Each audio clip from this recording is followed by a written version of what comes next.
అమ్మ మాట. రామాపురం అనే ఊరిలో గోపన్నకు మేకల మంద ఉంది. ప్రతిరోజు ఆ మేకలను మేత కోసం అడవికి తీసుకెళ్లేవాడు.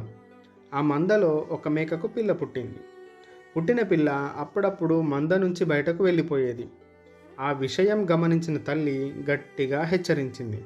అడవిలో క్రూర మృగాలు ఉంటాయి, మంద నుంచి బయటకు వెళ్ళొద్దని గట్టిగా హెచ్చరించింది.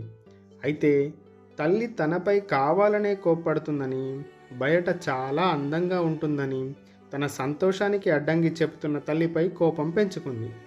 ఒకరోజు తల్లి చూడనప్పుడు మంద నుంచి బయటకు వెళ్ళిపోయింది.